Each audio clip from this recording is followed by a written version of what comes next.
Really quick before the video starts, if this helped you in any way whatsoever, I'd really appreciate it if you dropped a like and showed some support on the video. It means a ton, would help a lot, and the YouTube grind is just starting, and any support would be greatly appreciated. Thank you guys. Today's video is going to be about aim, because aim has to be the most important mechanic in the game, because if you don't have good aim, it's pretty difficult to kill somebody. I'm going to be covering 3 topics regarding aim, and these are what I believe to be the most important guidelines you should be following when trying to hit your shots, kid.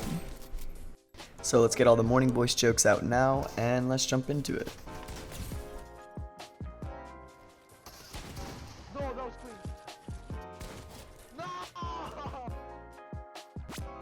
Despite what many want to believe, aim training is pretty crucial in the step of acquiring actually good aim in this game. I have Kovaaks FPS aim trainer, but you are free to use whatever you want, but I will be going along with this segment of the video in Kovaaks. I have a playlist made, which is a new feature in Kovaaks, and this is my Fortnite training hard playlist. It's about 15 minutes long of tracking, flicking, and tile frenzy. I'll be going along all of the scenarios I'm using in this playlist and why I'm using them and how they help your aim. Starting off, we have Ascended Tracking B3. Tracking is huge when it comes to having actually good aim. Despite what a lot of people want to believe, doing Tile Frenzy 24/7 will not help. I repeat, doing Tile Frenzy 24/7 will not help. You should be focusing on tracking more than flicking. Next, we have Thin Aiming Long, which really helps with tight small adjustments to your tracking. Pretty self-explanatory on why it's good, but I'm just showing why.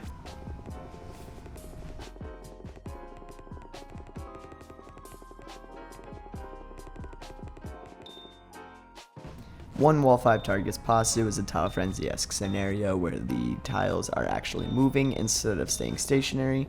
This really helps because they're reactionary to where your crosshair is moving and forces you to adapt your aim based on that.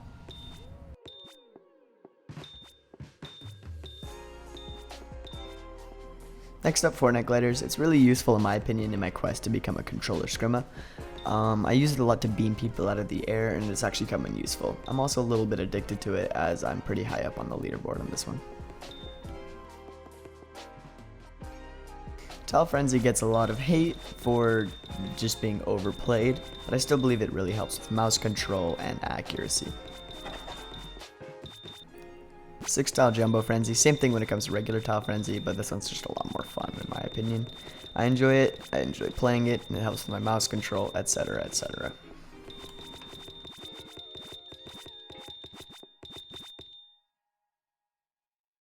Pressure aiming 10 targets is the source of anxiety for most aimers, but it is incredibly useful when it comes to just target switching in general.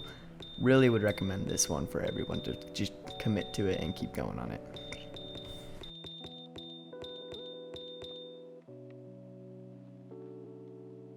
These next 2 scenarios are just severe Tile Frenzies, not a whole lot to say on them except for just improving accuracy and speed.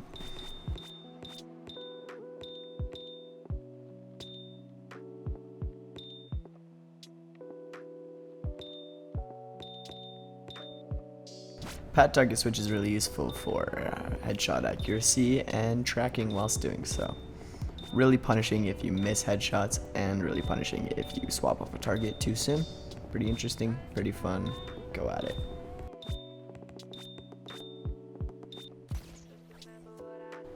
If you don't have Kovaaks, obviously there's in-game creative aim trainers like Scavix. I'll put the code up on screen now.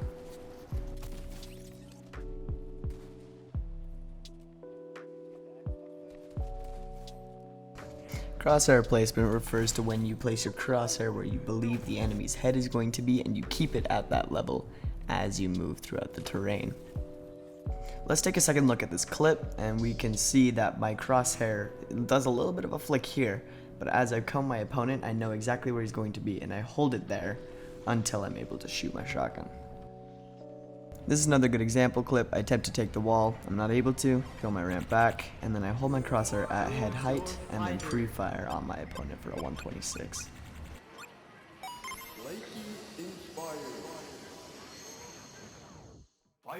Game sense is a quick section. It ties in heavily with crosshair placement. It basically relies on your game sense to know where to place your crosshair and when to shoot. Because in this game it's ever changing and it's very different, unlike CSGO, where you pretty much just have to hold it at head height at all times. This game you have to hold it either at head height looking down, head height looking up, etc, etc.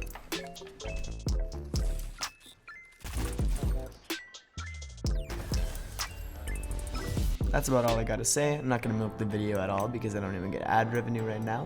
But if you'd like to change that, please hit that subscribe button. That'd mean a lot to me. But hopefully this helped. If it does, obviously leave a like. I'd appreciate that. And I hope you guys all have a great day. Thank you.